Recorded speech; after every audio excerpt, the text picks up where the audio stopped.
মাদ্রাসা service commission পরীক্ষা এবং school service commission পরীক্ষার ভূগোল সিলেবাসের প্র্যাকটিক্যাল জিওগ্রাফির এই স্ট্যাটিস্টিক্স বা রাশিবিজ্ঞান থেকে আজকের ক্লাসে আমরা নরমাল ডিস্ট্রিবিউশন কার্ভ, যার বাংলা হচ্ছে স্বাভাবিক বন্টনের লেখচিত্র, এবং স্কিউনেস, যার বাংলা হচ্ছে বঙ্কিমতা বা প্রতিবৈষম্য, এই বিষয়গুলি সম্পর্কে আমরা জানব।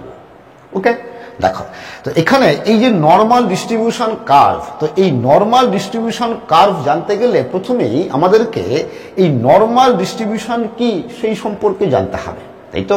তো এই নরমাল ডিস্ট্রিবিউশন, তো এখানে কিসের ডিস্ট্রিবিউশন বলো তো? এখানে ফ্রিকোয়েন্সি বা পরিসংখ্যার ডিস্ট্রিবিউশনের কথা কিন্তু বলা হয়েছে।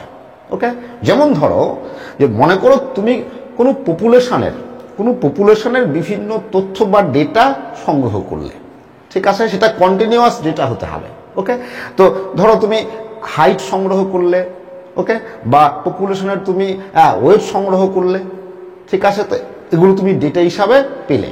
তো তোমাদের সুবিধার জন্য আমি এখানে মনে করো পরীক্ষার নাম্বার, ছাত্রছাত্রীদের পরীক্ষার নাম্বার ডেটা হিসাবে ধরলাম, ঠিক আছে। তুমি কিছু ছাত্রছাত্রীর পরীক্ষার নাম্বার মনে করো তুমি ডেটা হিসাবে পেলে। এবার ডেটাগুলোকে তুমি মনে করো রাশিমালাকে তুমি এরকম কি বলতো ক্লাস বা শ্রেণীবদ্ধ রাশিমালায় পরিণত করলে, টেলিমার্ক করে, ঠিক আছে, অথবা তুমি এরকম মনে করো ডেটা পেলে, ঠিক আছে। এখানে কি যে মনে করো পরীক্ষার মার্চ 10 থেকে 20, এর মধ্যে কতজন ছাত্র আছে? 5 জন ছাত্র। 20 থেকে 30 কত? 10 জন ছাত্র আছে। এরকম তুমি ক্লাস গ্রুপ করলে, ঠিক আছে, আর এখানে তুমি এভাবেই লিখে দিলে, ঠিক আছে। তো ডেটা তোমার যেরকমই হোক, ঠিক আছে। তো এই যে ফ্রিকোয়েন্সি ডিস্ট্রিবিউশন, তাহলে এগুলো কি ফ্রিকোয়েন্সি? তো এই ফ্রিকোয়েন্সি ডিস্ট্রিবিউশন তুমি যদি করো বা তুমি যা ডেটা পেলে সেটা কিভাবে ডিস্ট্রিবিউটেড আছে, ওকে, তো কিভাবে ডিস্ট্রিবিউটেড থাকলে সেটাকে আমরা নরমাল ডিস্ট্রিবিউশন বলবো, আজকের ক্লাসে আমরা সেই সম্পর্কেই জানি। দেখো যে নরমাল মানে স্বাভাবিক আমরা সকলেই জানি, তাই তো। যেমন ধরো মনে করো তুমি একজন মানুষকে দেখলে বা কোনো একজন লোককে দেখলে, ঠিক আছে, তো লোকটাকে দেখে তোমার অ্যাবনর্মাল মনে হলো। তার মানে কি? তার মানে হচ্ছে যে একজন নরমাল মানুষের যে যে বৈশিষ্ট্য, আচার আচরণ বা গুণ থাকা দরকার, ওই লোকটির মধ্যে সেই আচার আচরণ, বৈশিষ্ট্য বা গুণ নেই, তাই তোমাকে অ্যাবনর্মাল বলে মনে হলো, তাই কিনা? আবার মনে করো অন্য একজন লোককে দেখে তোমার নরমাল বলে মনে হলো। তার মানে কি? তুমি ওই লোকটির মধ্যে কি আছে? একজন নরমাল মানুষের যে যে বৈশিষ্ট্য বা যে যে আচার আচরণ বা যে যে গুণ থাকা দরকার, ওই লোকটার মধ্যে সেই গুণগুলি আছে, তাই তোমাকে নরমাল বলে মনে হলো। ঠিক একইভাবে কোনো একটি ফ্রিকোয়েন্সি ডিস্ট্রিবিউশনে, যেমন এই যে এখানে ফ্রিকোয়েন্সি ডিস্ট্রিবিউশন আছে, তাই তো, এখানে এই যে ফ্রিকোয়েন্সি ডিস্ট্রিবিউশন আছে, তো এই কোনো একটি ফ্রিকোয়েন্সি ডিস্ট্রিবিউশনে কি কি বৈশিষ্ট্য বা কি কি গুণ থাকলে আমরা সেই ডিস্ট্রিবিউশনকে নরমাল ডিস্ট্রিবিউশন বলবো, আজকের ক্লাসে আমরা তাই বিস্তারিত জানার চেষ্টা করব। দেখো একজন মানুষের ক্ষেত্রে তার চেহারা, তার আকার আকৃতি, তার আচার আচরণ, তার ব্যবহার, বৈশিষ্ট্য দেখে আমরা বুঝতে পারি যে মানুষটি বা লোকটি নরমাল না অ্যাবনর্মাল, তাই তো। কিন্তু এই ফ্রিকোয়েন্সি ডিস্ট্রিবিউশনের ক্ষেত্রে, এই যে ফ্রিকোয়েন্সি ডিস্ট্রিবিউশন আসে, এই ডেটার ফ্রিকোয়েন্সি ডিস্ট্রিবিউশনের ক্ষেত্রে তুমি কি করে বুঝবে এই যে ডিস্ট্রিবিউটেড হয়ে আসে ফ্রিকোয়েন্সিগুলো, সেটা কি নরমাল আছে না অ্যাবনর্মাল আছে? তুমি কি করে বুঝবে? বোঝার উপায় আছে কি? দেখো বোঝার উপায় কিন্তু আছে। কিভাবে বলতো?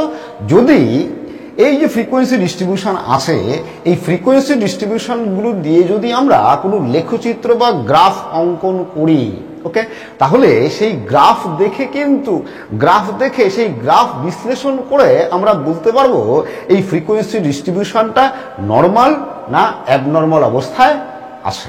আর নরমাল ফ্রিকোয়েন্সি ডিস্ট্রিবিউশন দিয়ে যে লেখচিত্র বা গ্রাফ অঙ্কন করা হয়, ঠিক আছে, সেই গ্রাফকেই নরমাল ডিস্ট্রিবিউশন কার্ভ বা স্বাভাবিক বন্টনের লেখচিত্র বলা হয়, ঠিক আছে। তোমরা খুব ভালো করে মনে রাখবে যে এই নরমাল ডিস্ট্রিবিউশন কার্ভের ধারণা সবার প্রথমে দেন আব্রাহাম ডি ময়ভার 1733 সালে। এটাও কিন্তু প্রশ্ন হতে পারে যে নরমাল ডিস্ট্রিবিউশন কার্ভের ধারণা প্রথম কে দেন? তার উত্তর কি হবে? Abraham de Moivre. কত? 1733 সালে। এই তো পরবর্তীকালে ফ্রেডরিক গস গাণিতিক সমীকরণের মাধ্যমে এই গ্রাফটিকে বিশ্লেষণ করেন। তাই এই গ্রাফটিকে কিন্তু এই গাসিয়ান কার্ভ ও বলা হয়। এটাও কিন্তু প্রশ্ন হতে পারে যে গাসিয়ান কার্ভ কি? তার মানে কি নরমাল ডিস্ট্রিবিউশন কার্ভটাই হচ্ছে কি গাসিয়ান কার্ভ। এবার আমরা দেখে নিই চলো যে ফ্রিকোয়েন্সি ডিস্ট্রিবিউশন দিয়ে গ্রাফ বা লেখচিত্র অঙ্কন করার পর কি মানে সেই গ্রাফ বা লেখচিত্রের কি কি বৈশিষ্ট্য থাকলে সেই গ্রাফ বা কার্ভটাকে নরমাল ডিস্ট্রিবিউশন কার্ভ বলা হবে। ঠিক আছে, তোমরা এই বোর্ডের ছবিতে লক্ষ্য করো, দেখো এই যে এরকম আকৃতির কার্ভ বা গ্রাফই হচ্ছে কি বলতো নরমাল ডিস্ট্রিবিউশন কার্ভ। ঠিক আছে, দেখো তোমাদের সহজে বোঝানোর জন্য দেখো আমি এই ছাত্রের সংখ্যা 5, 10, 15, 20, 25, 30 ছাত্রের সংখ্যা আর এদিকে ছাত্রদের স্কোর নিয়েছি। ঠিক আছে, তাহলে ছাত্রের সংখ্যাটা কি ফ্রিকোয়েন্সি, তাই তো। এবার ছাত্রের সংখ্যা আর এই স্কোর দিয়ে, তাই তো, এই ডেটা দিয়ে গ্রাফটা আঁকার পরে দেখো যে এই যে কার্ভটা পাওয়া গেল, গ্রাফ আঁকার পরে এই যে কার্ভটা পাওয়া গেল, এই কার্ভটা অনেকটা কেমন কি ঘন্টার মতো আকৃতির হলো, তাই তো। তো এই নরমাল ডিস্ট্রিবিউশন কার্ভ কিন্তু অবশ্যই ঠিক এরকম ঘন্টা বা বেলের আকৃতির হবে, অবশ্যই হবে। কি বলছি? নরমাল ডিস্ট্রিবিউশন কার্ভ অবশ্যই এরকম ঘন্টা বা বেল আকৃতির হবে। আর এই জন্যই নরমাল ডিস্ট্রিবিউশন কার্ভকে কিন্তু বেল কার্ভও বলা হয়। এটাও কিন্তু প্রশ্ন হতে পারে। এবার যদি আমরা এই গ্রাফটাকে বিশ্লেষণ করি তাহলে কেমন হয় দেখো। দেখো এখানে দেখো, তাহলে এটা কি বলছি? ছাত্রের সংখ্যা, তাই তো, ফ্রিকোয়েন্সি। আর এটা কি বলছি? ছাত্রদের মার্কস, তাই তো। এটা আমি ধরেছি কিন্তু কি বলছি তোমাদের সহজে বোঝানোর জন্য, শুধু এক্সাম্পল হিসেবে, শুধু উদাহরণ হিসেবে আমি ধরেছি। ঠিক আছে, দেখো তাহলে দেখো এই গ্রাফ অনুযায়ী যদি বলি, দেখো যে 50 মার্কস পেয়েছে, দেখো 50 মার্কস পেয়েছে এরকম ছাত্রের সংখ্যা সবচেয়ে বেশি, কারণ গ্রাফটা এখানে সবচেয়ে উঁচু, তাই তো। তাহলে 50 মার্কস পেয়েছে দেখো এরকম ছাত্রের সংখ্যা সবচেয়ে বেশি, তাই তো। এবার 50-র চেয়ে বেশি পেয়েছে দেখো এরকম ছাত্র সংখ্যা আস্তে আস্তে কমছে, দেখো 60 পেয়েছে এই যে এইটুকু হাইট, 70 পেয়েছে এইটুকু হাইট, 80 পেয়েছে এইটুকু হাইট। তার মানে কি দেখো যে 50 মার্কসের চেয়ে 50 মার্কস যতজন পেয়েছে তার চেয়ে কম সংখ্যক ছাত্র কি 60 মার্কস পেয়েছে, তাই তো। তার চেয়েও কম সংখ্যক ছাত্র কি 70 মার্কস পেয়েছে, তাই তো। এবার 70 মার্কস যতজন ছাত্র পেয়েছে তার চেয়েও কম সংখ্যক ছাত্র কি 80 মার্কস পেয়েছে, তাই তো। ফলে কি কার্ভটা কি বলতো ধীরে ধীরে এই জন্য নিচের দিকে নেমে গেছে, তাই তো। ঠিক একইভাবে দেখো যে 50 মার্কস যতজন পেয়েছে, তাই তো, যত সংখ্যক ছাত্র পেয়েছে তার চেয়ে কম সংখ্যক ছাত্র পেয়েছে কি 40 মার্কস, এই জন্য এর হাইট কম, তাই তো। ঠিক একইভাবে দেখো যে 40 মার্কস যতজন ছাত্র পেয়েছে তার চেয়ে কম পেয়েছে কত, মানে তার চেয়ে কম সংখ্যক ছাত্র 30 মার্কস পেয়েছে। আবার এই 30 মার্কস যতজন ছাত্র পেয়েছে তার চেয়ে কম সংখ্যক ছাত্র 20 মার্কস পেয়েছে। এই জন্য দেখো কার্ভটা আস্তে আস্তে আবার নিচের দিকে নেমে যাচ্ছে। ঠিক আছে, তো এক্ষেত্রে দেখো যে এটাই কিন্তু হচ্ছে কি বলতো এই মাঝখানের মানটাই কি হবে, তাহলে এই মাঝখানের মানটাই হবে কি কেন্দ্রীয় মান, তাই তো। তাহলে আমরা কি বলতে পারি যে কেন্দ্রীয় মান থেকে, তাই তো, এই কেন্দ্রীয় মান থেকে যত দূরে যাওয়া যাবে, বেশির দিকে যাই বা কমের দিকে যাই, যেদিকেই যাই না কেন, কেন্দ্রীয় মান থেকে যত দূরে যাওয়া যাবে ফ্রিকোয়েন্সি তত কমতে থাকবে, মানে ছাত্রের সংখ্যা তত কমতে থাকবে। এটুকু ক্লিয়ার? তাহলে নরমাল ডিস্ট্রিবিউশন কার্ভে কিন্তু তাই হবে, কেন্দ্রীয় মান থেকে যত দূরে যাওয়া যাবে ফ্রিকোয়েন্সির পরিমাণ তত কমতে থাকবে। এখানে আরেকটা বিষয় লক্ষ্য করবো, দেখো এই যে গ্রাফটা আছে, দেখো এই যে তাহলে গ্রাফের এটা কি এক্স অক্ষ, ওয়াই অক্ষ, এটা কি এক্স অক্ষ, তাই তো। তাহলে মানে কি এটা বেস লাইন, দেখো এই যে রেখাটা, তাই তো, এই যে কার্ভটা আছে, কার্ভটা কিন্তু কখনোই এই অনুভূমিক অক্ষের সাথে বা বেস প্লেনের সাথে কিন্তু কখনোই মিলবে না, মনে রাখবে কিন্তু। কি বলছি, এই কার্ভটা কিন্তু কখনোই অনুভূমিক লাইনের সাথে বা বেস প্লেনের সাথে কিন্তু কখনোই মিলবে না। আবার কেমন দেখো, তাহলে এই গ্রাফে কি বলছি এটাই কেন্দ্রীয় মান, এই তো। তো মনে রাখবে এই নরমাল ডিস্ট্রিবিউশন কার্ভে কি বলতো এই যে কেন্দ্রীয় মান, ঠিক আছে, এই একই বিন্দুতে কি বলছি একই বিন্দুতে মিন, মিডিয়ান এবং মোড তিনটাই অবস্থান করবে। এটা খুব ভালো করে মনে রাখবে। তার মানে কি, এটা একটা বৈশিষ্ট্য যে নর্মাল ডিস্ট্রিবিউশন কার্ভে কি হবে, নর্মাল ডিস্ট্রিবিউশন কার্ভের ক্ষেত্রে কি, যে একই বিন্দুতে মিন, মিডিয়ান এবং মোড অবস্থান করবে। ওকে, এবার দেখো, এবার যদি আমরা এই কেন্দ্রীয় মানে এই লম্বটা নিই, কেন্দ্রীয় মানে যদি লম্ব টানি, তাহলে কি হবে বলতো? কেন্দ্রীয় মানে লম্ব টানলে দেখো যে এই যে গ্রাফটা বা এই যে লেখচিত্রটা আছে কি সমান দুটো ভাগে ভাগ হলো, এটা হাফ, এদিকটা হাফ, তাই তো? তা মনে রাখবে যে এই যে নর্মাল ডিস্ট্রিবিউশন কার্ভে যদি কেন্দ্রীয় মানে লম্ব টানা যায় তাহলে সেই লেখচিত্রটা কি সমান দুটো ভাগে ভাগ হয়, তাই তো? তার মানে দেখো যে এই কেন্দ্রীয় মান থেকে, তাই তো, এদিকে কেন্দ্রীয় মান থেকে এদিকে 50% ফ্রিকোয়েন্সি থাকবে, তার মানে তাই তো কি, তার মানে এদিকে ছাত্রের সংখ্যা 50% থাকবে এই উদাহরণ অনুযায়ী, আর কেন্দ্রীয় মান থেকে এদিকে 50% ফ্রিকোয়েন্সি থাকবে, তাই তো? তাহলে এই উদাহরণ অনুযায়ী কি, যে কেন্দ্রীয় মান থেকে এদিকে 50% ছাত্র আছে, তাই তো, আর কেন্দ্রীয় মান থেকে এদিকে 50% ছাত্র অবস্থান করবে।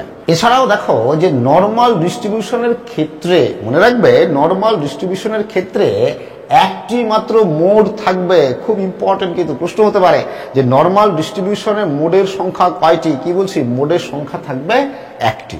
ঠিক আছে, আরো কি দেখো যে নর্মাল ডিস্ট্রিবিউশনের ক্ষেত্রে মিডিয়ান থেকে ফার্স্ট কোয়ার্টাইল এবং থার্ড কোয়ার্টাইল সমান দূরে থাকবে। খুব ভালো করে মনে রাখবে, কি বলছি, নর্মাল ডিস্ট্রিবিউশনের ক্ষেত্রে মিডিয়ান থেকে ফার্স্ট কোয়ার্টাইল এবং থার্ড কোয়ার্টাইল সমান দূরে থাকবে। আর এই ফার্স্ট কোয়ার্টাইল, থার্ড কোয়ার্টাইল কি, সেগুলো তোমরা আগের ক্লাসেই জেনেছো, তাই তো?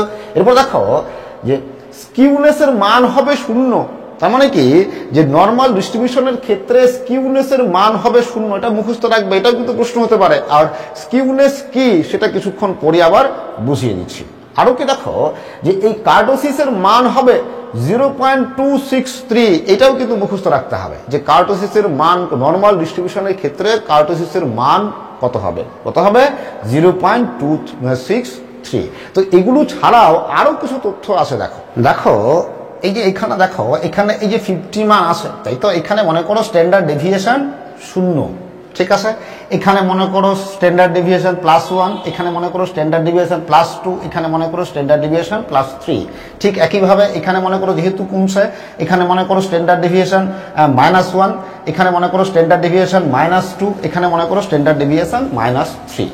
ঠিক আছে, দেখো তাহলে এই স্ট্যান্ডার্ড ডেভিয়েশন -1 আর +1 এর মাঝখানে, তার মানে কি, এটা -1 এটা +1, এর মাঝখানে এই যে এইটুকু এলাকার মধ্যে, ঠিক আছে, এইটুকু এরিয়ার মধ্যে, ওকে, এইটুকু এরিয়ার মধ্যে কি বলতো 68.26%, কি বলছি, যত সংখ্যক ছাত্র আছে বা যত সংখ্যক ফ্রিকোয়েন্সি আছে তার 68.26% এইটুকু এলাকার মধ্যে কেন্দ্রীভূত হবে।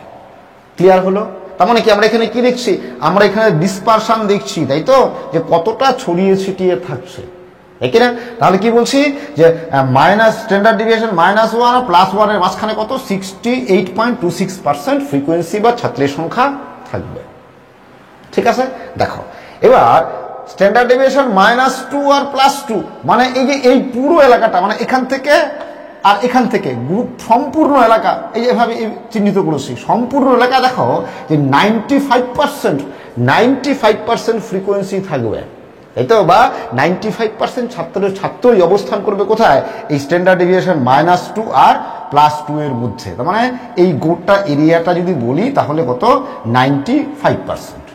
ঠিক আছে, আর স্ট্যান্ডার্ড ডেভিয়েশন দেখো -3 আর +3 এর মাঝখানে, মানে এই যে এখান থেকে, যদি এখান থেকে পুরোটা ধরি, তো এই পুরোটার মধ্যে, এই সম্পূর্ণটার মধ্যে কত, মানে দেখো কত 99.74% কি ছাত্র ছড়িয়ে থাকবে, তাই তো? তার মানে আমরা আগেই জেনেছি ডেভিয়েশন যত কম হবে তত কি কেন্দ্রীয় মানের কাছাকাছি থাকবে, আর ডেভিয়েশন যত বেশি হবে তত কি কেন্দ্রীয় মান থেকে দূরে থাকবে, তাই তো? তাহলে দেখো এখানে আমরা 99.74% পেয়েছি।